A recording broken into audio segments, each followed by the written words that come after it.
এইটুকু বলে একটু থামলো, চৈতির দিকে তাকে ফের বলল, মাখনও বলছে। তুমি কি মাখন উদয় ভাইয়া? কিন্তু তোমাকে দেখতে মাখনের মতো তো লাগে না কেন? তোমাকে তো আমি খেতেও পাই না। তাহলে চৈতি অপু তোমাকে মাখন কেন বললো? রিক্তের কথায় চমকে উঠল উপস্থিত সকলে। কৌশিকের মুখ ভর্তি ছিল নুডলস। রিক্তের কথায় এমন বিষম খেলো যেন কাশি উঠে গেল। মুখের নুডলসগুলো উপরে নাক দিয়ে বেরিয়ে আসার উপক্রম। এমনিতে ফর্সা মানুষ, কাশির দরুন মুখশ্রী রক্তিম আভা ছড়িয়ে পড়ল তার। নিহান ও নিশি দ্রুত এগিয়ে এলো। নিহান আলতোভাবে চাপড় দিতে শুরু করলো ভাইয়ের পিঠে। নিশি তড়িঘড়ি করে এক গ্লাস পানি এনে দিল তাকে। এদিকে উদয় হতবাক নির্বাক। রিক্তের কথাগুলো এখনও ঠিক হজম করতে পারেনি। চৈতি থেকে হট মাখন বলেছে। দিন দিন মেয়েটার মাথায় ঘিলু পচে কি গোবরে পরিণত হয়েছে নাকি? নয়তো এসব শব্দ তার মুখ থেকে বের হয় কিভাবে? চৈতি অপ্রস্তুত হয়ে পড়ল বেশ, সাথে লজ্জা পেল। মনে হলো তার পায়ের তলার মেঝেটা ফাঁক করে এক টুকরো যদি সেখানে লুকিয়ে পড়তে পারত তবে একটু শান্তি পেত। রিক্তটা এইভাবে সবার সামনে তার মান সম্মান নিলামে তুলে দিল। দুপুরে অসাবধানতায় রিক্তের সামনে কথাটা বলে ফেলেছে সে। তখন যদি এর অর্থ তার জানা ছিল তাহলে তাকেই জিজ্ঞাসা করলো না কেন? উদয়কে কেন জিজ্ঞেস করলো? বিটকেল বিচ্ছু একটা, সবসময় তাকেই ফাঁসিয়ে দেয়। লজ্জা, সংকোচ আর অস্বস্তিতে চৈতির নিঃশ্বাস যেন বন্ধ হয়ে আসার উপক্রম। এই মুহূর্তে কারো দিকে তাকানোর সাহস নেই তার। দ্রুত সে নুডলস রেখে উঠে দাঁড়ালো। এলোমেলো পদক্ষেপে দৌড়ে দিল নিজ কক্ষের দিকে। রাত গভীর, চারিদিকে এখন নিস্তব্ধতায় ঘন আবরণে আচ্ছন্ন। থেকে থেকে শুধু নিশাচর পোকার ক্ষীণ ডাক শোনা যাচ্ছে। মনে হচ্ছে যেন পুরো শহর নিদ্রার সমুদ্রে ডুব দিয়েছে। তবে ঘুম নেই চৈতির চোখে। ক্ষুধায় পেটটা চোচো করছে তার। শুয়ে বসে অনেকভাবে চেষ্টা করছে ঘুমানোর, কিন্তু ক্ষুধার যন্ত্রণা এখনও ঘুমাতে সক্ষম হয়নি। সন্ধ্যার ঘটনার পর লজ্জা আর কক্ষের বাইরে যায়নি সে। ওর মেয়ে বেগম নিশি কয়েকবার খেতে ডেকে গেছে, তবে খিদে নেই সে অজুহাত দিয়ে সে খেতে যায়নি। তার মজা এখন হাড়ে হাড়ে টের পাচ্ছে। চৈতি বিছানা ছেড়ে উঠে দাঁড়ালো। উদয় নিশ্চয় এখন ঘুমিয়ে পড়ছে। না ঘুমালে নিজের কক্ষে এসে মেয়েটা নিঃশব্দে তার ঘরের কক্ষের দরজা খুলে এরপর উঁকি দিল বাইরের দিকে। বাইরে কেউ নেই নিশ্চিত হতে ধীরে ধীরে বেরিয়ে এলো। অন্তত সতর্কতার সাথে এগিয়ে গেল রান্নাঘরে। কিন্তু ফ্রিজটা খুলতে মুখ ভার হয়ে গেল তার। ভাত ছাড়া কিছুই নেই। তরকারি না হলে ভাত খাবে কী দিয়ে? চৈতি ফ্রিজ থেকে রান্নাঘরে ডিম খুঁজলো, কিন্তু কোথাও একটা ডিম পেল না। এদিকে ক্ষুধা লেগেছে প্রচুর। মেয়েটা আর উপায় না পেয়ে শুধু লবণ আর পানি দিয়ে ভাত খেয়ে নিল। তা কি আর খাওয়া যায়? তবু ক্ষুধা নিবারণের জন্য কয়েক লোকমা মুখে দিল, এরপর হাত ধুয়ে নিল। এই সব হয়েছে ওই রিক্ত আর উদয়ের জন্য। এই বজ্জাত দুটোর জন্য তাকে শুধু লবণ আর পানি দিয়ে ভাত খেতে হলো। চৈতি মনে মনে দুজনকে দুটো গালি দিল। এরপর থালা বাসন সব গুছিয়ে এলো নিজের কক্ষের দিকে। কিন্তু দরজার কাছে পর্যন্ত আসতে বাঁধল বিপত্তি। উদয় তারই কক্ষের দরজায় ঠেস দিয়ে দাঁড়িয়েছে, বুকে হাত গোছা, সম্পূর্ণ নির্বিকার ভঙ্গিতে তাকিয়েছে তার দিকে। চৈতির বুকটা ধক করে উঠল। এই লোক এত রাতে এখানে কেন? এর ভয়েই তো সে সন্ধ্যা থেকে কক্ষতে বের হয়নি, খায়নি পর্যন্ত। আর এখন এই লোক কিনা সামনে। চৈতি ঢোক গেল, আমতা আমতা করে শুধল, আপনি এখানে এত রাতে? উদয় চৈতির এই কথার কোনো জবাব দিল না, বরং তার দিকে একটু এগিয়ে গেল। প্যান্টের পকেটে হাত দিয়ে সোজা হয়ে দাঁড়ালো। তারপর শুধল, দুপুরে আমাকে কি বলেছিলি? চৈতি এলোমেলো দৃষ্টি ফেলল, জোরপূর্বক একটু হেসে বলল, কই কিছু না তো। তাহলে রিক্ত মিথ্যে বলছে? বলতেই পারে বাচ্চা ছেলে, ওর কথা এত ধরতে আছে। উদয় তাচ্ছিল্যের সাথে বলল, বাচ্চা ছেলে হলে সবসময় সত্যি কথা বলে। ওকে তোর মতো ভেবেছিস নাকি? মিথ্যাবাদী বেয়াদব অভদ্র একটা। চৈতি অপমানিত বোধ করলো, তবে বলল না কিছু। মুখ ভার করে মাথা নিচু করে দাঁড়িয়ে রইল।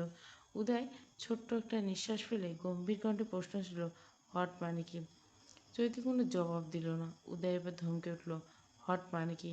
চৈতি থমথমে কণ্ঠে জবাব দিল, গরম। আমাকে দেখে কেন এই শব্দটা ব্যবহার করছিস তুই? করিনি। মিথ্যে বলছিস? সত্যি বলছি, এক থাপ্পড় মারবো। চৈতি এবার রাগ লাগলো ভীষণ। প্রতি কথায় কথায় শুধু থাপ্পড়ের হুমকি দেয়। চৈতি চোখ শক্ত করলো, সাহস নিয়ে বলে, হ্যাঁ বলেছি আপনাকে হট। আরও বলবো, কী করবেন? আপনাকে আমি ভয় পাই নাকি?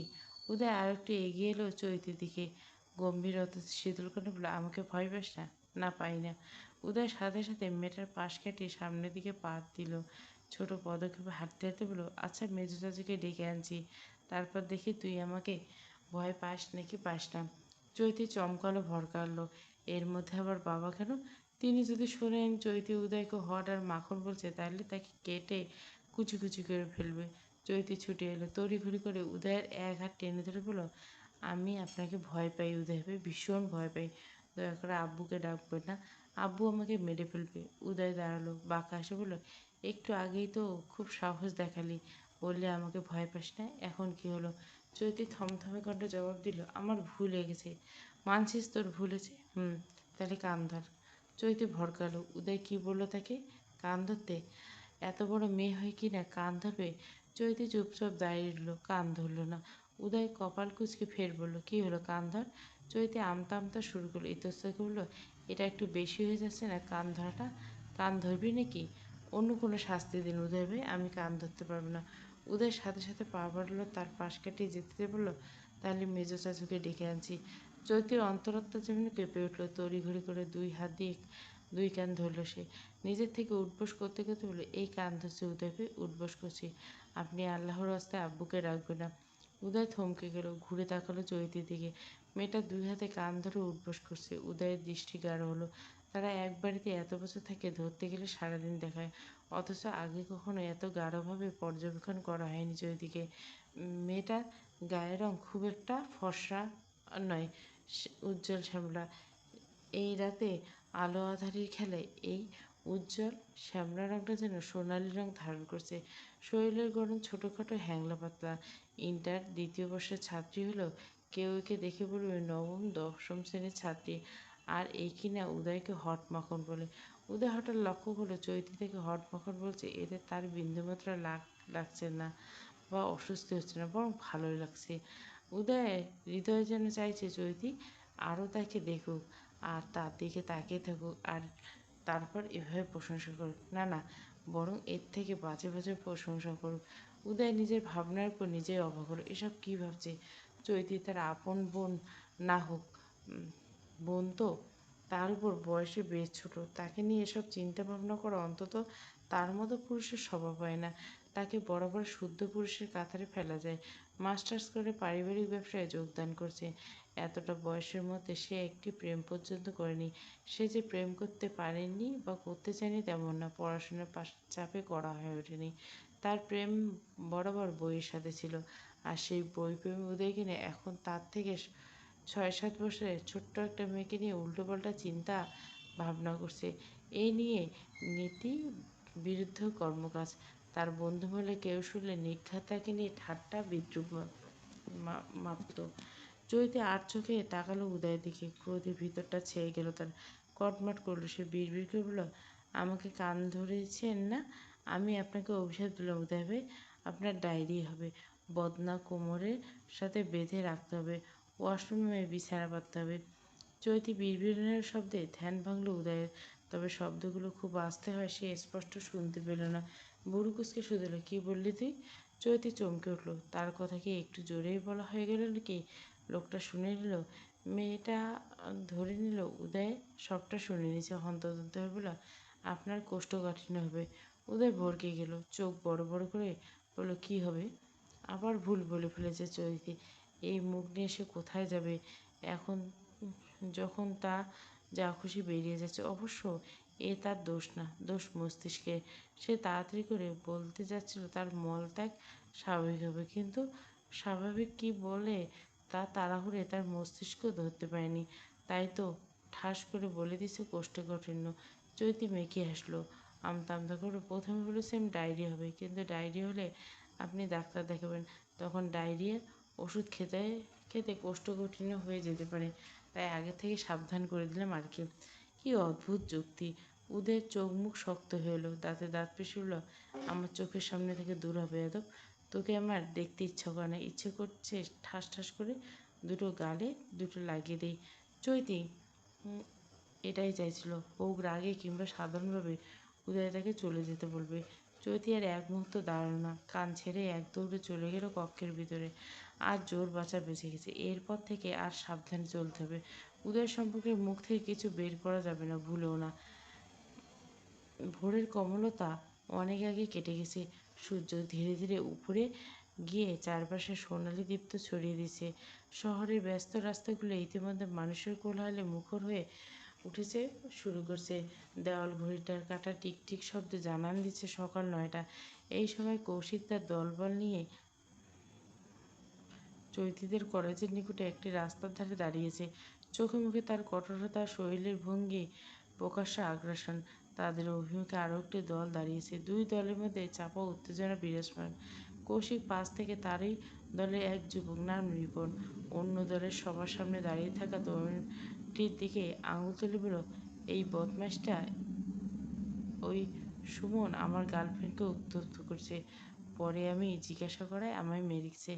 সুমন হ্যাংলা পাতলা গড়নের এক যুবক। এই এলাকায় এক বস্তিতে তার বসবাস। কাজ বলতে সারাদিন নেশা করা।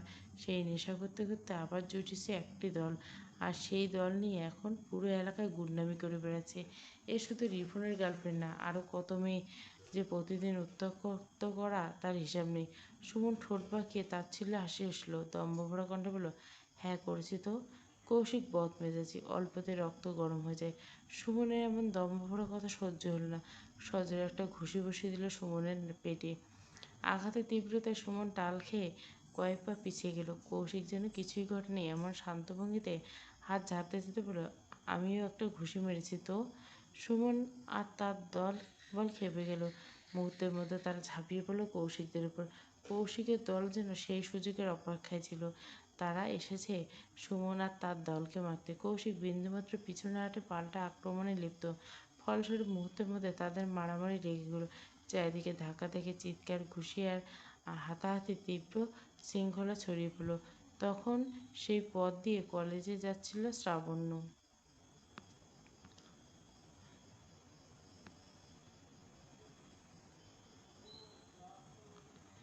তার বাড়ি থেকে কলেজ পৌঁছানোর দুটো পথ। এই পথ অপেক্ষাকৃত নির্জন, লোকজনের আনাগোনা কম। চারপাশ বেশ শান্ত। তবে এই রাস্তা দিয়ে এলে সময় অনেকটা কম লাগে। আর অন্য পথটি জনবহুল, দোকানপাট, যানবাহন, মানুষ কোলাহল, সদাব্যস্ত, নিরাপত্তা বটে। কিন্তু সেই পথ ধরে কলেজ পৌঁছাতে বেশ সময় ব্যয় হয়। আর সময় বাঁচানোর জন্য শ্রাবণ্য এই নির্জন পথটি বেছে নিয়েছে। কে জানতো এই শান্ত নিরিবিলি রাস্তার মধ্যে আজ যুদ্ধ চলছে। সামনে মারামারির দৃশ্য দেখে বুকের ভেতরে ভয় জমাট বেঁধে গেল শ্রাবণের। সামনে এগোতে সাহস হচ্ছে না। আবার আবার ফিরে গেল, আজ আর কলেজে যাওয়া হবে না। কিছুক্ষণ দ্বিধাগ্রস্ত হয়ে দাঁড়িয়ে থেকে শেষ পর্যন্ত সিদ্ধান্ত নিল যতটা সম্ভব দূরত্ব বজায় রেখে ধীরে ধীরে মারামারি পাশ কাটিয়ে চলে যাবে। শ্রাবণ সতর্কভাবে এগোতে লাগলো। ঠিক তখনই তার দৃষ্টি আটকে গেল কৌশিকের উপর। লোকটা উন্মাদের ন্যায় একের পর এক ঘুষি ছুড়ে যাচ্ছে। সামনে যাকে পাচ্ছে তাকেই মারছে। চোখে মুখে বিন্দুমাত্র সংযম নেই। শ্রাবণের নিকটে এই মুহূর্তে কৌশিককে ভীষণ হিংস্র মনে হলো। লোকটা একটু বদলায়নি। সে আগের মতো রয়ে গেছে, আগের মতো বেপরোয়া, হিংস্র, উগ্র। শ্রাবণ্য হঠাৎ স্মরণে এলো সেই বহুদিন আগের কথা। ভাগ্যিস সে সেদিন এই এলাকা ছড়িয়ে চলে গেছিল। নয়তো এতদিনে তার জীবনের পরিণতি ঠিক কোথায় গিয়ে দাঁড়াতো কে জানি। শ্রাবণ্যকে যাওয়ার সময় দেখে নিল রিপন।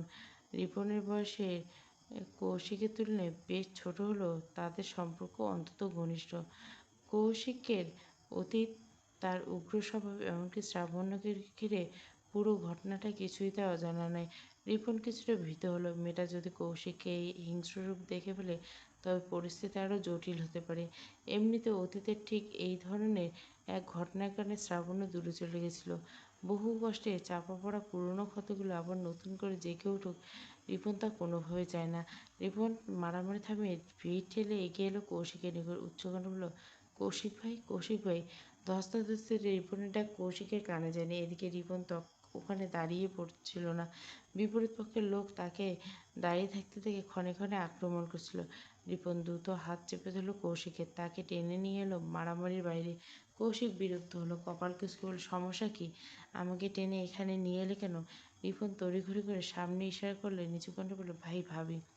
কৌশিক তাকালো। মেয়েটা দ্রুত দীর্ঘ পদক্ষেপে রাস্তা পেরিয়ে চলে যাওয়ার চেষ্টা করছে।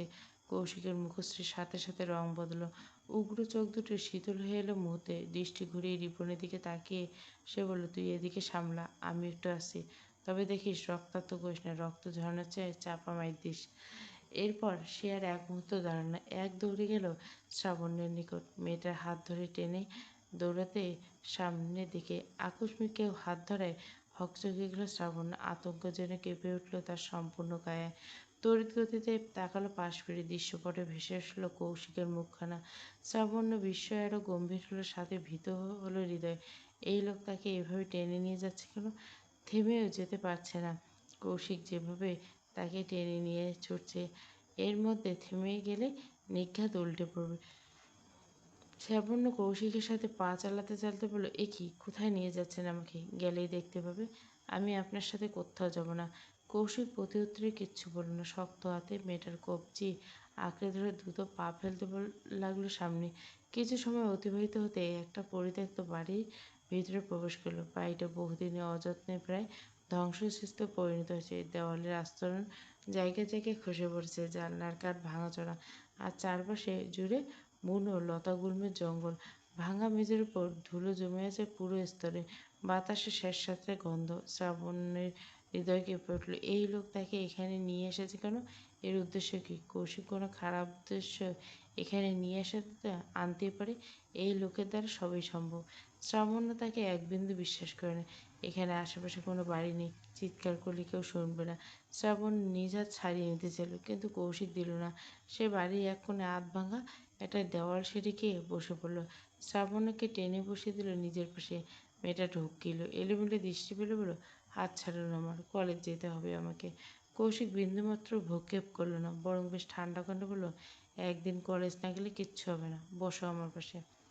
এইটুকু বলে থামলো। হালকাভাবে শ্রাবণের কাঁধে মাথা রেখে বলল, আমাদের কতদিন দেখা হয় না, কথা হয় না, অথচ তুমি আমাকে একটা বাড়ির জন্য মনে করলে না, একটা বাড়ির জন্য দেখতে চাইলে না।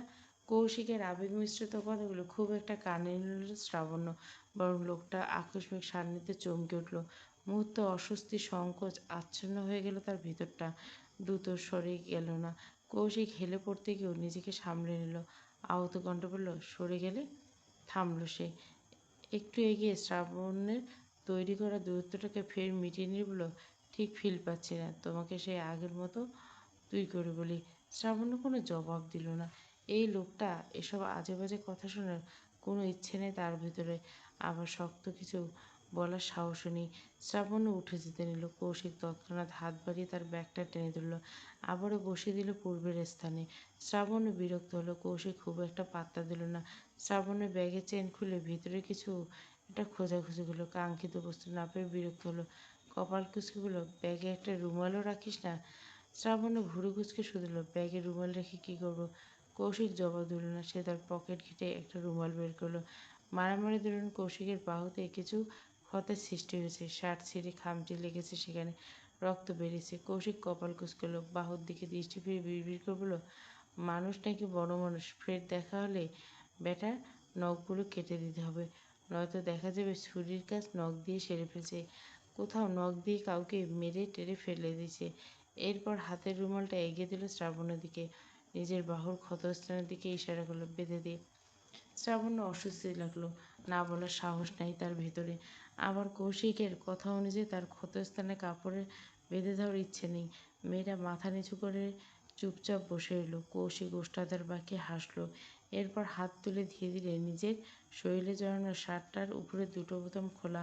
শ্রাবণ্য এক হাত টেনে এনে রাখলো নিজের উন্মুক্ত উষ্ণ ত্বকের স্পর্শে। মেয়েটা যেন মুহূর্তে স্থির হয়ে গেল। তার বুকের ভেতরকার স্পন্দন দ্রুততর হয়ে উঠল। দ্রুত হাতটা সরিয়ে নিতে চাইল সে, কিন্তু কৌশিক নিতে দিল না। সে আরও শক্ত করে নিজের বুকের উপর শ্রাবণের হাতটা চেপে দিল।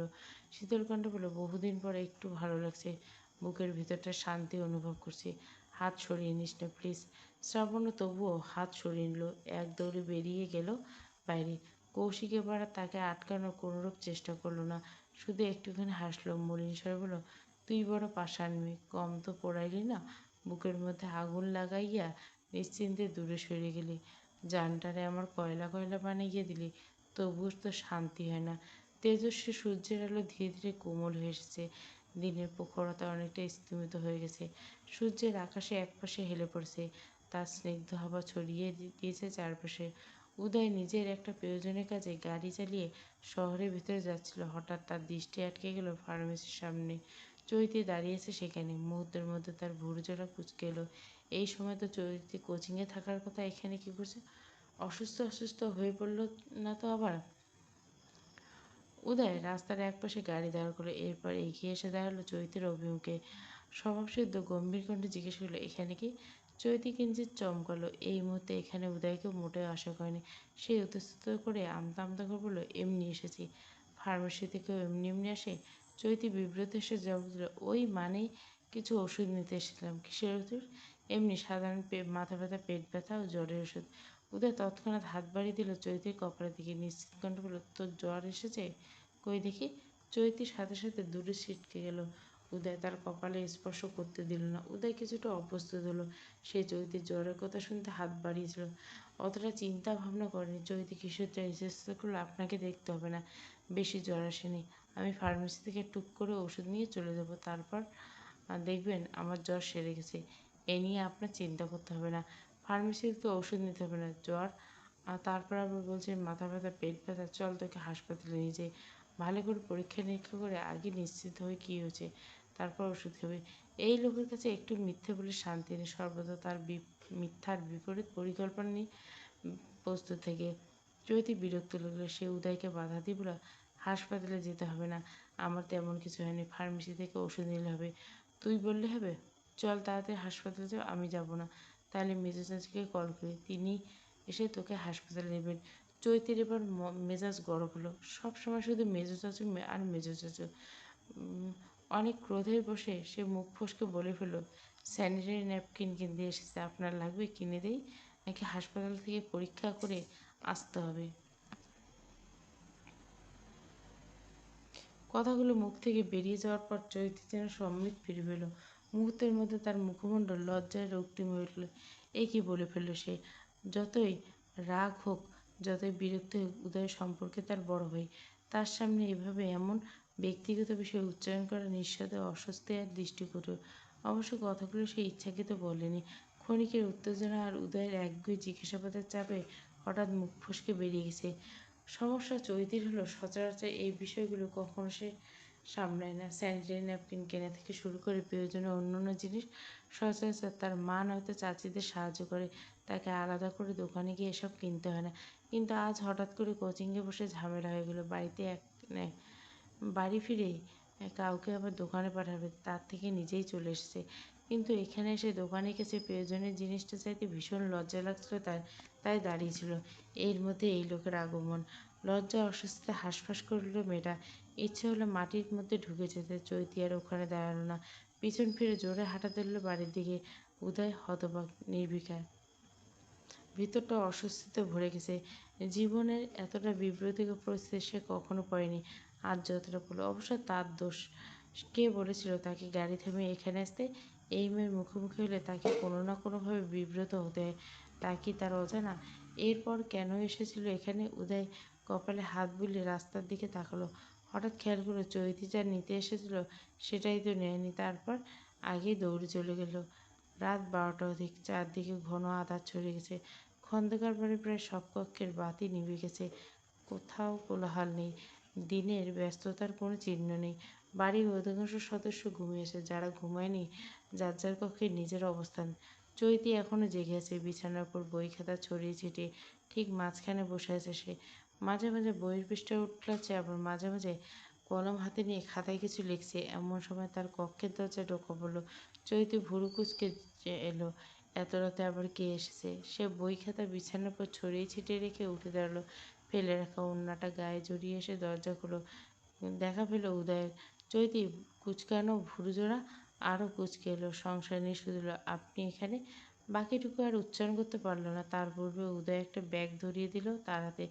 এরপর কিছু না বলে লম্বা লম্বা পা ফেলে চলে গেল, যেন পালিয়ে যাচ্ছে। চৈতি হতভম্ব, লোকটা এভাবে পালিয়ে গেল কেন? আর এই ব্যাগের মধ্যে কী আছে? সে দরজা আটকে দিল, কৌতূহল হয়ে ব্যাগটা খুলল। ভেতরে খুঁজে পেল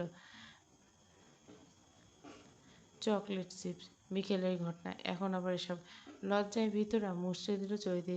কেন যেন সে তখন ফার্মেসিতে গিয়েছিল, সেই তো উদয়ের খপ্পরে পড়ে দৌড়ে দৌড়ে বাড়ি ফিরে এসে মা চাচিদের সাহায্য নিতে হলো। তাহলে সেই সাহায্য আগে নিলে কী হতো? কিন্তু উদয় এসব কেন নিয়ে এলো? আর মেয়েদের এইসব কিনে দিতে হয় তাও বা জানলো কী করে? আগে কাউকে কিনে টিনে দিয়েছে নাকি? চিন্তার বিষয়, গভীর চিন্তার বিষয়। শুক্রবার সাপ্তাহিক ছুটি। আজ খন্দকার বাড়ির পরিবেশটা অন্য দিনের তুলনায় অনেক বেশি প্রাণবন্ত। কর্মসংস্থার তাড়া নেই পরিবেশে। বাড়ির অধিকাংশ সদস্য বাড়িতে অবস্থান করছে, কেউ সংবাদপত্র পড়ছে, কেউ টেলিভিশনের সামনে বসে আছে, আবার কেউ কারো এখনও ঘুম ভাঙেনি। সকালে নাস্তা হওয়ার পর থেকে চৈতি এক বিশেষ অভিযানে নেমেছে, একটা মোবাইল কিনে দেওয়ার অভিযান। গত কয়েক মাস সে অগণিতবার বাড়ির লোকদের নিকটে একটা মোবাইল চেয়েছে, কিন্তু ফলাফল প্রতিবারে শূন্য। কারো মতে এখন তার মোবাইলের কোনো প্রয়োজন, কারো মতে মোবাইল হাতে পেলে পড়াশোনার ক্ষতি, কারো মতে কলেজ পড়িয়ে মেয়েদের অতিরিক্ত স্বাধীনতা দেওয়া ঠিক না। এইসব যুক্তি শুনতে শুনতে চৈতির কান পচে গেছে। তার যত বান্ধবী আছে সবার নিজস্ব মোবাইল আছে, কেউ অনলাইনে নোট শেয়ার করে, কেউ গ্রুপে পড়াশোনার আলোচনা, ফেসবুক, টুইটার, টিকটক, হোয়াটসঅ্যাপ সব ব্যবহার করে তারা। আর শুধু সেই যেন প্রস্তুত যুগে বাস করছে, কয়েকদিন পর বিশ্ববিদ্যালয়ে ভর্তি হবে, অথচ এখনও নিজের একটা সাধারণ মোবাইল পর্যন্ত নেই। ইনুস খন্দকার, ইসুফ খন্দকার, ইশাক খন্দকার বসার কক্ষে সবাই বসেছেন। চৈতি গিয়ে বসলো ইনুস খন্দকারের পাশে। তার এক হাত ধরে বলল, আমাকে একটা মোবাইল কিনে দেবে বড় চাচু? ইনুস খন্দকার চৈতির বাবা হলেও ইউসুফ খন্দকার চৈতির বাবা হলো তার বেশিরভাগটা জেদ ইনুস খন্দকারের কাছে। ইউসুফ খন্দকার মেয়েকে ভীষণ ভালোবাসেন, তবে শাসনও করেন, আর সে শাসন থেকে সর্বদা ইনুস খন্দকার তাকে রক্ষা করেন। আবার ইউসুফ খন্দকারের নিকট চৈতি কিছু চাইলে তিনি না করলে ইনুস খন্দকার সচরাচর না করেন না। বাড়ির ছেলেদের লাঠি নিয়ে তাড়া করলে মেয়েদের কখনো একটা ধমকও দেন না, হয়তো নিজের মেয়ে নেই বলে। আর চৈতি আর নিশি বাবা-মায়ের থেকে ইনুস খন্দকার আর উর্মি বেগমের বেশি নেওয়াটা। ইনুস খন্দকার চৈতির মাথায় হাত রাখলেন, ওষ্ঠে কিঞ্চিৎ হাসি ফুটিয়ে বললেন, তুমি এখনো ছোট মা, এইটুকু বয়সে মোবাইল দেওয়াটা বেমানান। আগে বড় হও, তারপর তোমাকে মোবাইল কিনে দেবো। কে বলেছে আমি ছোট? আমি যথেষ্ট বড় হয়েছি, ইন্টার দ্বিতীয় বর্ষে পড়ি। চৈতির কথা শেষ হতে না হতে সেখানে উপস্থিত হলো নিহান আর কৌশিক।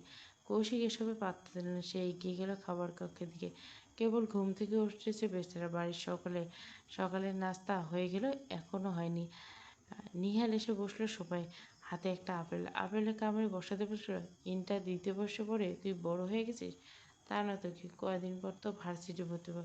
আচ্ছা মানলাম তুই বড় হয়ে গেছিস, এখন বলতো 2 আর 2 কত?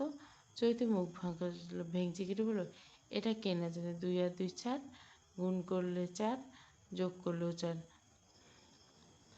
চৈতি দাঁত কিলে হাসলো, এরপর বলল, তোকে যোগ বা গুণ করতে কে বলছে? আমি শুধু বলছি 2 আর 2 কত। তুই শুধু 2 আর 2 পাশাপাশি সাজাবি, পাশাপাশি সাজাইলে 22 হবে, তাহলে উত্তর হলো কত? 22। চৈতি বিরক্ত লাগলো, কি কথার মধ্যে এই লোক আবার কি নিয়ে হাজির হয়েছে। সে আর নিহানের সাথে তর্কে গেল না।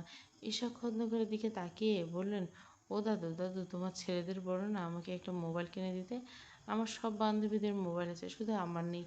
বসা কক্ষ আর খাবার কক্ষ পাশাপাশি। চৈতি একটু জোরে বলে কৌশিক শুনতে পেল। বান্ধবীদের মোবাইল আছে শুনে খাবার রেখে ছুটে এসে সে বসার কক্ষে আগ্রহী এসে দিল, তোর কোন কোন বান্ধবীর মোবাইল আছে? অনন্যা আর রিঙ্কির। কৌশিক আশাহত হলো, যার জন্য ছুটে এলো তারই মোবাইল নেই।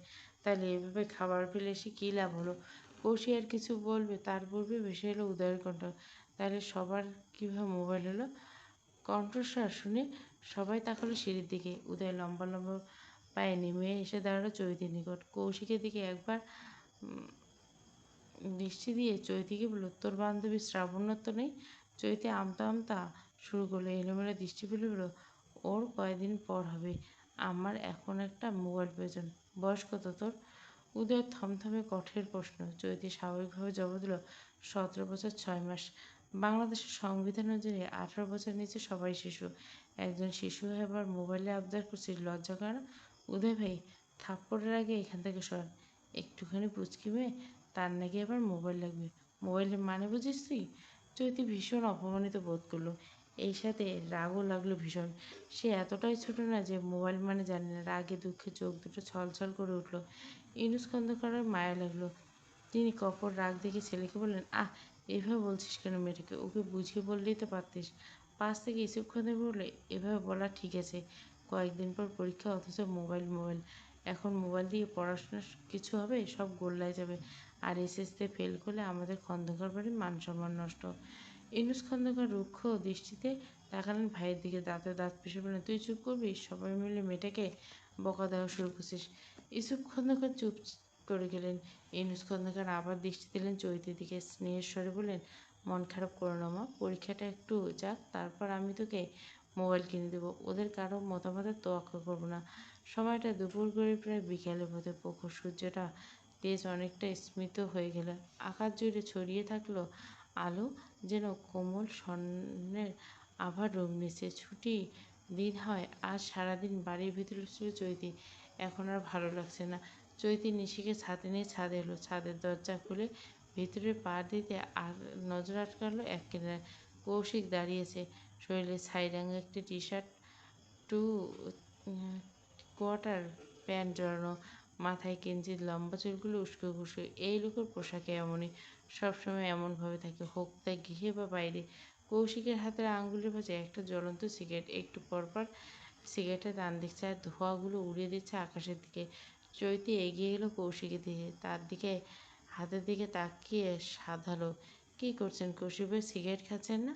কৌশিক সিগারেটে টান দিতে ছোট্ট করে জবাব দিল, হুম। চৈতি একটু সময় নিল, জিভে দ্বারা ওষ্ঠ ভিজে বলল, আমাকে একটু দিবেন? একটু টেস্ট করে দেখতাম কেমন লাগে। কৌশিক থেকে সিগারেটটা নামিয়ে নিল, চোখ বড় বড় করে বলল, কী বললি তুই? চৈতি ঢুকলো, আমতা আমতা করে বলল, আপনার সিগারেটটা একটু দিবেন? একটা টান দিব, জাস্ট একটা। টেস্টটা দেখে আবার আপনাকে ফেরত দিল। প্রত্যুত্তরে কৌশিক কিছু বলবে তার আগে নজরে গেল নিচের দিকে। উদয় গৃহ থেকে বেরিয়েছে, কোথায় যেন গেছে। সে সাথে গলাও ছিল। উদয় ভাই। উদয় থেমে গেল, ঘুরে তাকালো ছাদের দিকে, ভুরু কুচকে শুধু কি। কৌশিক একবার তাকালো চৈতির দিকে, এরপর উঁচু কণ্ঠে বলল, চৈতি আমার কাছে সিগারেট চাইছে, একটু নাকি টেস্ট করবে।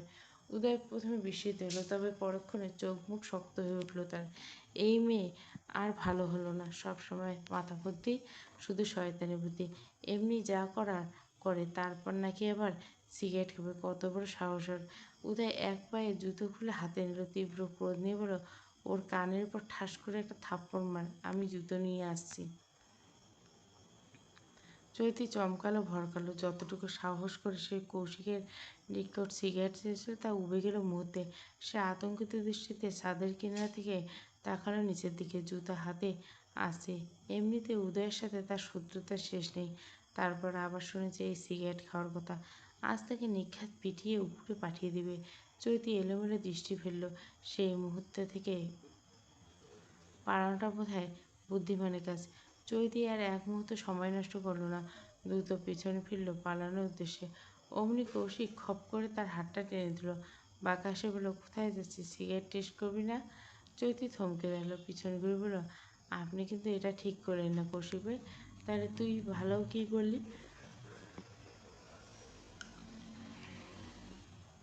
মেয়ে হয়ে সিগারেট টেস্ট করতে চেয়েছি, লজ্জা করে না তোর বেয়াদব? আপনি যে সারাদিন টানেন তার বেলায় কিছু না, আর আমি তো জাস্ট একটু টেস্ট করতে চেয়েছি, তাতে এত চটপট? তোর সাথে আমার তুলনা হয়? আমি পুরুষ মানুষ। পুরুষ মানুষ বলে কি সাত খুন মাপ? তাছাড়া বাংলাদেশের নারী পুরুষ সমান অধিকার। আপনি সিগারেট টানতে পারলে আমি কেন একটু টেস্ট করতে পারবো না? আমার বেলায় কেন জুতো উঠবে? কৌশিক চোখ ছোট ছোট করে শুধলো, বাংলাদেশের নারী পুরুষ সমান অধিকার, তাই আমি সিগারেট টানলে তোকেও টানতে হবে, তাই না? একদম। চৈতি কণ্ঠে জোর দিয়ে কথাটা বলল। কৌশিক ভুরু নেচে বলল, আচ্ছা তাহলে এক কাজ কাজ কর, আমি এখন ছাদে টি শার্ট আর টু কোয়ার্টার প্যান্ট পরে দাঁড়িয়েছি, নারী পুরুষ তো সমান অধিকার। তুই তাহলে এখন খোলা আকাশের নিচে ছাদে টি শার্ট আর টু কোয়ার্টার প্যান্ট পরে দাঁড়িয়ে থাক, দেখি কত পারিস। চৈতি ভ্যাবাচাকা খেয়ে গেল। কৌশিক কথার বিপরীতে কথা বলার মতো আর কিছু খুঁজে পেল না। ওদিকে উদয় বোধ হয় চলে এসেছে। সে এলোমেলো দৃষ্টিই ফেললো, আমতা আমতা করে বলল, হাত ছাড়ুন কৌশিক ভাই, উদয় ভাই এলে আমাকে মেরে ফেলবে। আমি তো সেটাই চাই। সিগারেট টেস্ট করতে চেয়েছিলি না? আমি তোকে তার থেকেও বড় কিছু টেস্ট করবো, উদয় ভাইয়ের জুতোর বাড়ি। চৈতি মুখ চোখ মুখ আধারে নেমে কাঁদো কত কণ্ঠ বলল, আমি আর সিগারেট টেস্ট করতে যাবো না কৌশিক ভাই। টেস্ট তো দূরে থাক, সিগারেটের দিকে জীবনের চেয়েও তাকাবো না। এখন দয়া করে হাতটা ছেড়ে দিন। দেবো না। উদয় ভাই আসবে, তোকে দুটো জুতার মারে মারবে, তা দেখে আমার চোখ জুড়বে, তারপর ছাড়বো। এবার চৈতির মেজাজ খারাপ হলো। একটু তো সিগারেট টেস্ট করতে চেয়েছে সে, একটা টান দিলে দিয়ে দিবে, না দিলেও কিছু বলতো না। নিজে দুইটা থাপ্পড় দিত। আরেকজনকে ডাকার কী প্রয়োজন ছিল? তারপর ডেকেছে এখনও হাত ছাড়ছে না। চৈতি অনেকটা ক্রোধ নিয়ে বলল, কৌশিক ভাই এখনও বলছে হাত ছাড়ুন। আজ শুক্রবার, পবিত্র দিন। আমাকে এইভাবে মার খাওয়ালে আপনাকে কিন্তু একদিন মার খেতে হবে, হয় সরাসরি না হয় ভাগ্যের হাতে। কৌশিক ততটা পাত্তা দিল না চৈতির কথা, মুখ বাঁকিয়ে বলল, কবে মারটা খাবো বলিস তো? আমার আবার মার খেতে খুব ভালো লাগে। চৈতি বুঝল কৌশিককে কোনোভাবে ছাড়বে না। ওদিকে উদয় বোধহয় কাছাকাছি চলে এসছে। না, তাকে এখন এখান থেকে পালাতে হবে।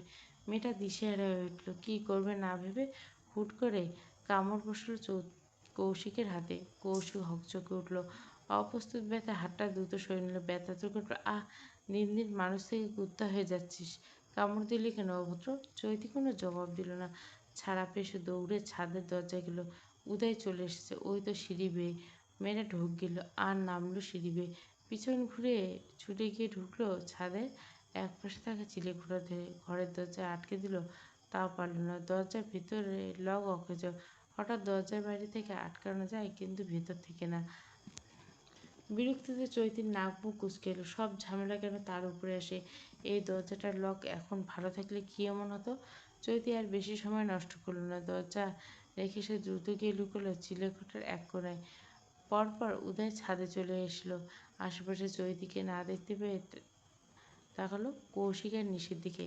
দাঁতে দাঁত পিষে দিল, বেয়াদবটা কোথায়? নিশি ঢোক গিলল, কোনো জবাব দিল না। মাথা নিচু করে নিল সে। তবে কৌশিক বেশ নির্বিকার ভঙ্গিতে জপল, চিলেকোঠায়। উদয় জুতা হাতে চিলেকোঠায় প্রবেশ করলো। ঘরটি বহুদিন অবহেলায় ধুলি ধূসরিত। চারিদিকে পুরনো আসবাবপত্র, ভাঙা-টাঙা অচল রাখা জীর্ণ কাঠের আলমারি আর নানা রকমের অপ্রয়োজনীয় জিনিসপত্র স্তূপ করে পড়ে আছে। জানালার ফাঁক হলে আসা ক্ষীণ আলোয় ধূলিকণা বাতাসে ভেসে বেড়াচ্ছে। তবে কক্ষটা যতটা এলোমেলো হোক, আয়তনে খুব বড় নয়। এই ছোট্ট একটা কক্ষে কাউকে খুঁজে পাওয়া মোটেও কঠিন কাজ নয়। উদয় তীক্ষ্ণ দৃষ্টি কয়েকবার মুহূর্তে লুকিয়ে থাকা চৈতিকে খুঁজে পেল। মেয়েটা একটা পুরনো কাঠের শোকেসের পাশে গুটিসুটি মেরে দাঁড়িয়েছে। নষ্ট হওয়া শোকেসের কাঁচ নামিয়ে নেওয়ার পর বহু পুরনো, শুধু কাঠের টুকরো, তাও নড়বড়ে অবস্থায় দাঁড়িয়েছে। উদয় নিঃশব্দে গিয়ে দাঁড়ালো তার পাশে। কণ্ঠ খাদে নামে বলল, এখানে এখানে লুকিয়েছিস কেন? সিগারেট খাবি না? চৈতি অবাক হলো, তৎক্ষণাৎ পাশ ফিরে তাকালো। মুহূর্তে তার মুখশ্রীর রং বদলে গেল। বিস্মিত কণ্ঠ বলল, আপনি? কেন, কি ভেবেছিলে তোকে খুঁজে পাবো না?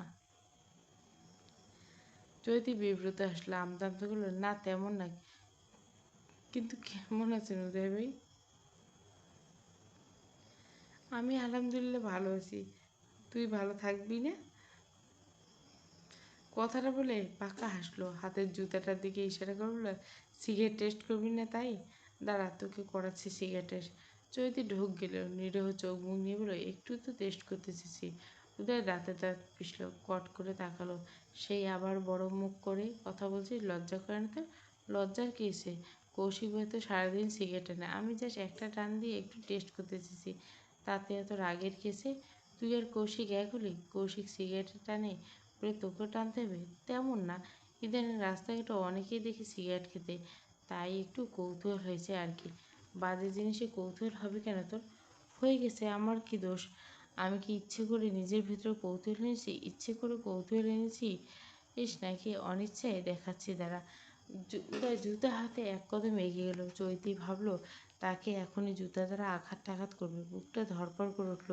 সে ভয়ে নড়ে চড়ে উঠল। অমনি ধাক্কায় পাশের শোকেসটা এমনিতে ভাঙা, নড়বড়ে। চৈতি ধাক্কায় নড়বড়ে হয়ে গেল, পড়তে নিল গায়ের উপর। উদয় চমকে উঠল, হাতে জুতা ফেলে দ্রুত এসে ধরল চৌকির এক হাত, টান মেরে সরিয়ে এলো নিজের দিকে। আকস্মিক ঘটনায় চৌধুরী নিজের ভারসাম্য রক্ষা করতে পারল না। হুমড়ি খেয়ে পড়ল উদয়ের বুকে। প্রথমে আতঙ্কিত বিষয়টা দুজনে কেউ ততটা লক্ষ্য না করলে যখনই খেয়াল করলো অপ্রস্তুত হলো দুজনে। ছিটকে দুজনে সরে গেল। এর মধ্যে চিলেকোঠে কিছু পড়ার শব্দ শুনে কৌশিক আর নিশি ছুটে এলো সেখানে।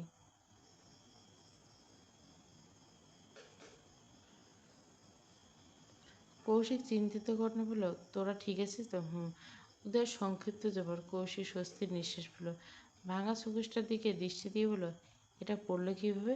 চৈতি কি যেন সুযোগ পেল। দুই ভাইয়ের কথোপকথনের মধ্যে খুব সাবধানে সে মেঝে থেকে উদয়ের জুতাটা তুলে নিল। এরপর দৌড়ে বেরিয়ে এলো কক্ষ থেকে।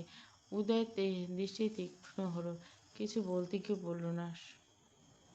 পড়ন্ত বিকেল। দিনের আলোটুকু ধীরে ধীরে পৃথিবীর বুক থেকে গুটিয়ে শুরু করছে। পশ্চিমের আকাশে সূর্য রক্তিম আভা ছড়িয়ে একপাশে হেলে পড়ছে। সোনালি ও লালচে রঙের মিশ্রণে আকাশের ক্যানভাস যেন এক পার্থিব সৌন্দর্যে সজ্জিত। দূর থেকে কোথাও পাখিদের দল ফেরার প্রস্তুতি নিচ্ছে, আর বাতাসে নেমে এসেছে দিনের অবসানের ক্লান্তি। চৈতিদের কোচিং ক্লাস শেষ হলো। পরীক্ষার সময় ঘনিয়ে এসছে। সামনের সপ্তাহে আর কয়েক মাস পরে টেস্ট পরীক্ষা, তারপর এসএসসি। এমন সময়ও দিনেও হেলায় ফেলে নষ্ট করা উচিত না। তাই শ্রাবণ্য আজ থেকে চৈতির সাথে কোচিং শুরু করছে। ক্লাস শেষ হতে বান্ধবীরা একে অপরকে বিদায় জানিয়ে নিজ নিজ গন্তব্যে রওনা হলো। শ্রাবণ্য পা দিল বাড়ির দিকে, কিন্তু কিছুটা দূরে আসতে দেখা পেল কৌশিকের রাস্তার পাশে বাইকের সাথে ঠেস দিয়ে দাঁড়িয়েছে। শ্রাবণও কিছুটা ভীত হলো। এই লোক এখানে কি করছে? আবার সেদিনের ন্যায় কোথাও নিয়ে টিয়ে যাবে না তো? শ্রাবণের সামনে পা বাড়াতে ভয় হলো। আবার বাড়িতে যেতে হলে এখানেই পা চালাতে হবে, নয়তো রাত হয়ে যাবে। শ্রাবণ্য একটু সময় নিয়ে নিজেকে ধাতস্থ করলো। এরপর মাথা নিচু করে ধীর পায়ে হাঁটা ধরল। কৌশিক বাইকে উঠে বসলো। ধীর পায়ে বাইকটা শ্রাবণের পাশে চালাতে বলল, বাইকে ওঠ। শ্রাবণও কোনো জবাব দিল না, আবার বাইকে উঠল না। জোর কদমে হাঁটা শুরু করলো বাড়ির দিকে। কৌশিক হাসলো, উষ্ঠ পাখি বলল, তোর এই ছোট ছোট দুটো পা দ্বারা হাঁটা কেন? যদি দৌড় দিস তবু সন্ধ্যার আগে বাড়ি পৌঁছতে পারবি না। তার আগে ভালো কথা বলছি, বাইকে ওঠ, আমি তোকে পৌঁছে দেবো। কৌশিকের কথা ভুল না। শ্রাবণ্য যতই জোরে হাঁটুক না বা দৌড়াক, এখান থেকে বাড়ি পৌঁছতে পৌঁছতে সন্ধ্যা হয়ে যাবে। শ্রাবণ হাঁটতে হাঁটতে চারপাশে তাকালো। একটা রিক্সা থেকে রিক্সায় চলে যেত, কিন্তু এই সময় এই একটা রিক্সাও পাওয়া যাচ্ছে না। এত কথা বলার পরেও কৌশিক শ্রাবণ্যকে কোনো কথা না বলতে দেখে ভুরু কুঁচকালো, চোয়াল শক্ত করলো। তোর মুখে কি ঠাডা পড়েছে শ্রাবণ্য? কথা বলছিস না কেন? শ্রাবণ্য তবুও কোনো কথা বলল না। আর একবার ভাবলো দৌড় দেবে, কিন্তু দৌড় আর তিতলে হলো না। এর মধ্যে তার সামনের দিক থেকে দুটো ছেলে ছুটে এলো। অল্প বয়সী ছেলে দুটো, হ্যাংলা পাতলা গড়নে। ছেলে দুদিকে ওষ্ঠ হাসি ফুটল। শ্রাবণ্য দ্রুত এগিয়ে গেলো তাদের দিকে। ওষ্ঠে হাসি ফুটে বলল, সাব্বির, শুভ, তোরা এখানে এই সময়? সাব্বির শুভ দুজনে শ্রাবণের ছোট দুই ভাই। সাব্বির এবার নবম শ্রেণীতে পড়ছে আর শুভ সপ্তম। সাব্বির একটু হাঁপাতে দিল, তোর দেরি দেখে মা পাঠিয়ে দিল, তা বেশ করেছে। শ্রাবণ খুশি হলো, পিছনে ঘুরে তাকালো কৌশিকের দিকে। সে বাইক থেমে তাদের দিকে তাকিয়েছে। শ্রাবণ্য ওষ্ঠ বেঁকিয়ে একটা ভ্যাংচি কাটল। এরপর দুই ভাইয়ের সাথে হাতা তুলল সামনের দিকে। কৌশিক দাঁতে দাঁত চলল, কটমট করে বলল, আপদ দুটো আসার সময় পেল না, এখনই আসতে হলো? ইচ্ছে তো হচ্ছিল এই বাইক দিয়ে দুটোকে পিষে দিতে। নিহাত দুটোই আমার আপন শালা। রাত বেশি না, ঘড়ির কাঁটা টিকটিক করে ধ্বনি তুলে জানান দিচ্ছে কেবল 8টা। চৈতি নিজ কক্ষে পুরো বই খাতা ছড়িয়ে ছিটিয়ে তার মাঝখানে বসে আছে। তার কক্ষে একটা সুন্দর পড়ার টেবিল, কিন্তু সেই টেবিলে সে কোবিশকালে পড়তে বসেনি। তার এই বিছানাতে শান্তি। বিছানায় শুয়ে বা বসে পড়লে তার পড়া হয় না। চৈতি অগোছালোভাবে বিছানা অগোছালো। সে শুধু বিছানায় বই খাতা ছড়িয়ে ছিটিয়ে পড়তে বসে তেমন নয়, তার পুরো কক্ষই অগোছালো। যেখানে সেখানে জামাকাপড় ছড়িয়ে ছিটিয়ে রাখা, প্রয়োজনীয় জিনিসপত্র এলোমেলো। বিছানার চাদরে একপাশে ঝুলছে বিছানার তল্লাশি চালানো কমপক্ষে 4-5টা ওড়না পাওয়া যাবে। এই নিয়ে সাথী বেগম সারাদিন কম গাল বন্ধ করে না। তবু মেয়ের স্বভাব পরিবর্তন আনতে পারেনি। চৌধুরী বিছানায় বসে লিখছে কিছু একটা। এর মধ্যে হঠাৎ তার কক্ষের দরজায় টোকা পড়ল। সে উঠল না, বিছানায় বসে বলল, দরজা খোলা আছে। খানিক বাদে কেউ দরজা ঠেলে ভেতরে প্রবেশ করলো। চৈতি ঘাড় বাঁকিয়ে তাকালো পাশ ফিরে। অমনি চমকে উঠল, উদয় এসেছে তার কক্ষে। শরীরে একটা কালো শার্ট প্যান্ট জড়ানো গলায়টাই। অফিস থেকে এসে বোধহয় তার কক্ষে এসেছে, কিন্তু এই লোক তো তার কক্ষে আসে না। আজ হঠাৎ কি মনে করে চৈতি সোজা হয়ে বসলো। আপনি হঠাৎ আমার কক্ষে? উদয় তৎক্ষণাৎ কোনো জবাব দিল না, দৃষ্টি ঘুরপাকে তাকিয়ে। এরপর নাক কুচকে বলল, এটা রুম নাকি গোয়াল ঘর? চৈতি কিছুটা বিব্রত করলো।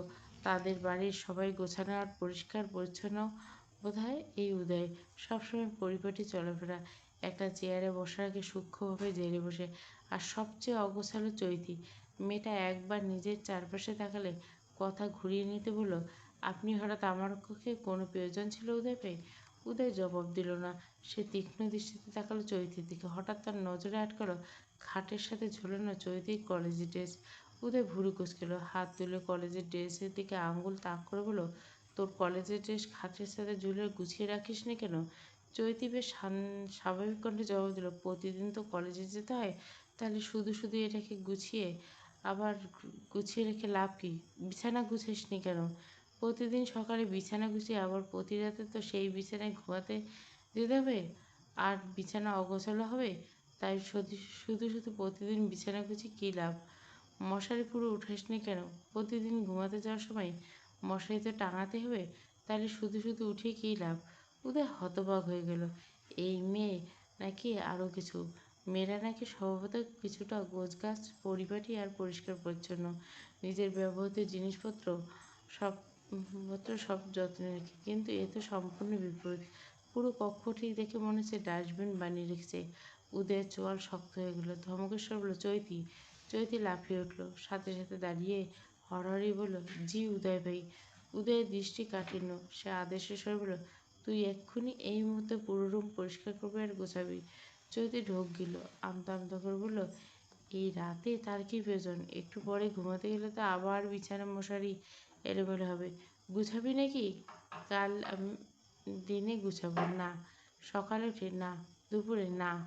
উদয় কটমট করলো, গম্ভীর ক্রোধ নিয়ে বলল, তোকে 10 মিনিট সময় দিলাম, এর মধ্যে পুরো কক্ষ পরিষ্কার না করলে গুছালে জুতোর বাড়ি কিন্তু একটাও নিচে পড়বে না। চৈতি নিঃশব্দে ঢোক গেল।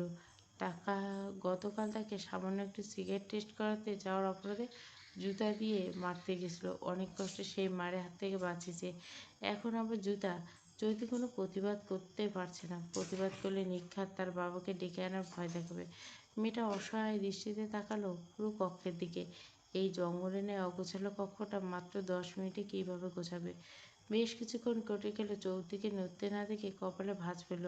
ফের ধমকেশ্বর বলল, খাম্বার মতো দাঁড়িয়ে আছিস কেন? রুম গোছানো শুরু কর। 10 মিনিটের মধ্যে পুরো রুম না গোছাতে পারলে আজকে তোর একদিন কি আমার একদিন। চৈতি আর দাঁড়িয়ে থাকার সাহস পেল না, তাড়াহুড়ো করে লেগে পড়ল কক্ষ গোছানোর কাছে। প্রথমে গেল মশারির নিকট। মশারি এক কোণে খোলা ছিল। চৈতি তাড়াহুড়ো করে মশারি গোছাতে গিয়ে বাকি 3 কোণা খুলে ফেলল।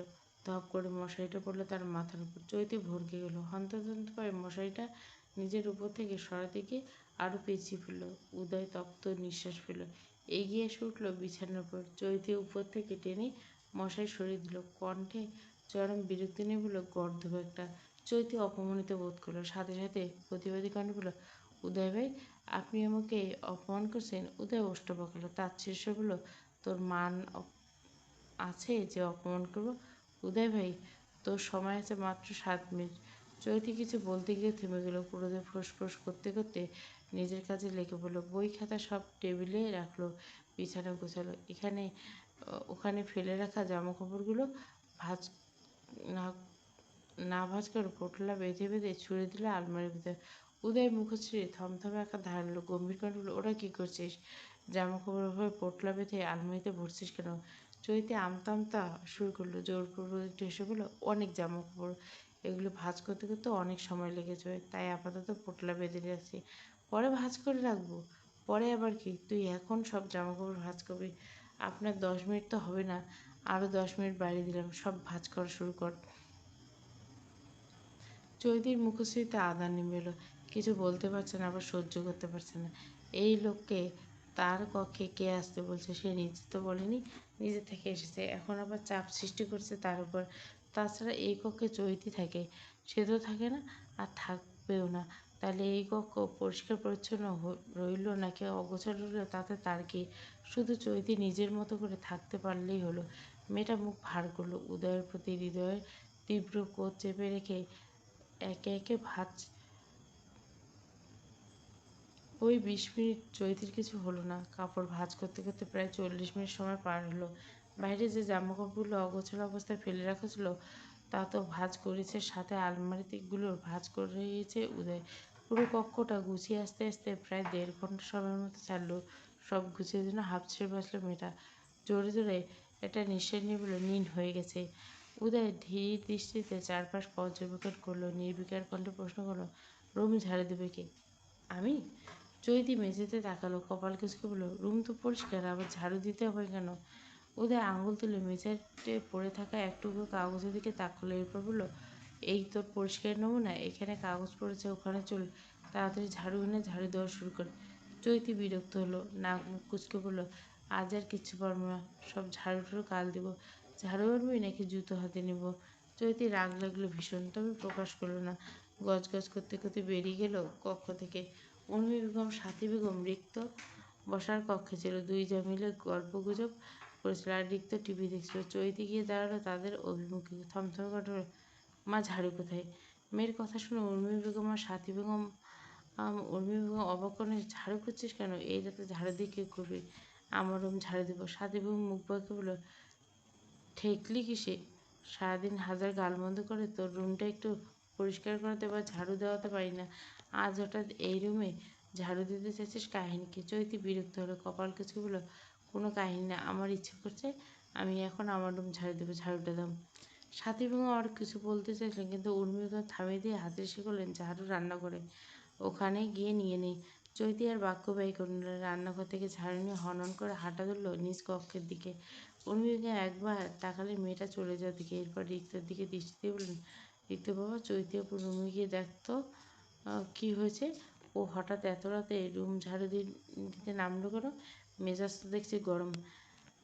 আদেশ দিতে দেরি, কিন্তু রিক্তের দৌড়ে দিতে দেরি হলো না। সে টিভি বাদ দিয়ে দৌড়ে এলো চৈতির পিছু পিছু। চৈতি কক্ষে এসে ঝাড়ু দেওয়া শুরু করলো। প্রায় সাথে সাথে রিক্ত এলো। এক ভ্রু উঁচিয়ে বলল, কী করছো চৈতি আপু? চৈতি তেতে উঠলো। তার ভিতরে ক্রোধ কারো উপর উগড়ে দিতে না বলে রিক্তের উপর উগলো। রুট কণ্ঠে বলে, নাচছি। রিক্ত ভ্রু কুঁচকে বলল, কোথায়? তুমি তো ঘর ঝাড়ু দিচ্ছ, দেখছিস যখন, তাইলে আবার জিজ্ঞাসা করছিস কেন? দূর হ আমার চোখের সামনে থেকে। উদয় তপ্ত শ্বাস ফেলল। রিক্তর দিকে একটু ঝুঁকে এসে বলল, তোমার চৈতি আপু গরু ঘর গোছাচ্ছে তো, তাই একটু মাথা গরম। গরু ঘর কোথায়? এটা তো চৈতি আপুর ঘর। উদয় হাসলো, সোজা হয়ে দাঁড়াতে তো বলল, যাহা চৈতি ঘর তাহাই গরু ঘর। চৈতি ঝাড়ু ফেলে অগ্নিদৃষ্টিতে তাকালো। উদয় পাত্তা দিল না। বেশ রিক্ত বেশ ভাবুক কণ্ঠে বলল, চৈতি আপুর ঘর কীভাবে গরু ঘর হয়? কারণ চৈতি নিজে একটা গরু, কিন্তু দেখতে তো মানুষের মতো। ওই শুধু মানুষের মতো, কিন্তু ভেতর ভেতর আস্ত একটা গরু। চৈতি আর নিজের অপমান নিতে পারল না, বুকটা ফুঁসে উঠল তার। চেঁচিয়ে উঠল, উদয় ভাই, আপনি কিন্তু এবার বাড়াবাড়ি করছেন। উদয় চৈতিকে সম্পূর্ণ উপেক্ষা করে গেল। রিক্ত কিছু সময় নিয়ে ভাবলো কিছু একটা, তারপর দৌড়ে বেরিয়ে গেল কক্ষ থেকে। সোজা এসে দাঁড়ালো বসার কক্ষে, হাঁপাতে হাঁপাতে বলল, চৈতি আপু গরু ঘর গোছাচ্ছে। উর্মি বেগম কপাল কুঁচিয়ে শুধল, গরু ঘর মানে? এ বাড়িতে গরু ঘর এলো কোত্থেকে? উদয় ভাই বলছে, যাহা গরু। রিক্ত বাচ্চার মন উদয়ের কথাটুকু এইটুকুর মধ্যে ভুলে গেল। সে মাথা চুল করে ভাবুক ভঙ্গিতে কী যেন বলেছিল উদয় বাবু, ভুলে গেছি, কিন্তু আমি দেখছি চৈতি আপু তার ঘরটা ঝাড়ু দিচ্ছে। উর্মি বেগম আর সাথী বেগম যেন একটু আন্দাজ করতে পারলেন বিষয়টা। সাথী বেগম বেশ খুশি হলেন। সে তো মেয়েকে হাজারবার বলে একটু ভালো বানাতে পারে না, এবার উদয়ের চোটপাটে যদি একটু ভালো হয়। সাথী বেগম বেশ আনন্দের সাথে বলেন, একদম ঠিক আছে, আমরা তো ওর সাথে পারি না, যে ওর সাথে পারবে তার হাতেই পড়েছে। এদিকে চৈতি পুরো কক্ষ ঝাড়ু দিয়ে সোজা হয়ে দাঁড়ালো। ঝাড়ুটা একপাশে ঠেলে বলল, নিন, এবার হয়ে গেছে। উদয় বেশ তীক্ষ্ণ দৃষ্টিতে পর্যবেক্ষণ করলো, এবার হুট করে বললো, আমার জুতো কোথায়?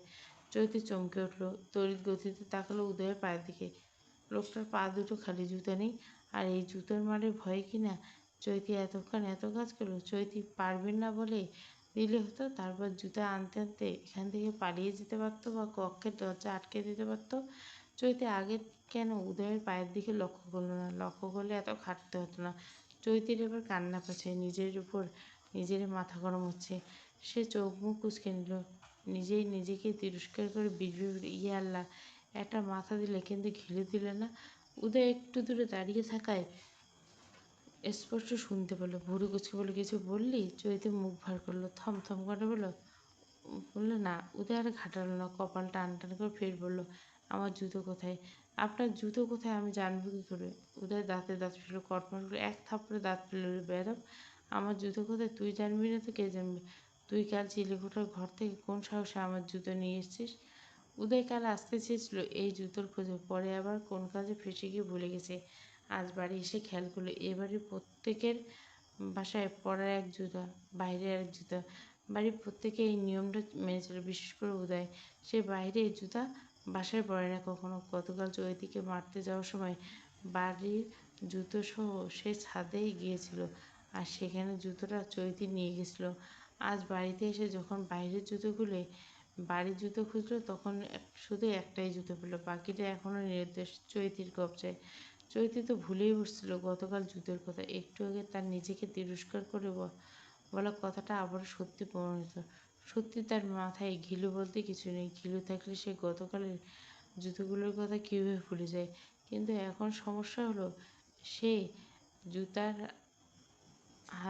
হদিস দিবে কীভাবে? গতকাল চিলেকোঠার ঘর থেকে বেরিয়ে ছাদের পাশে দাঁড়িয়ে চোখ বন্ধ করে হাত ঘুরিয়ে ঘুরিয়ে জোরে জুতোটা ছুড়ে দিয়েছে। কোথায় গিয়ে পড়েছে সে নিজেও জানে না। চৈত্রের সন্ধ্যায়, পর্ব 2। পুরো গল্পটা প্লে লিস্টে।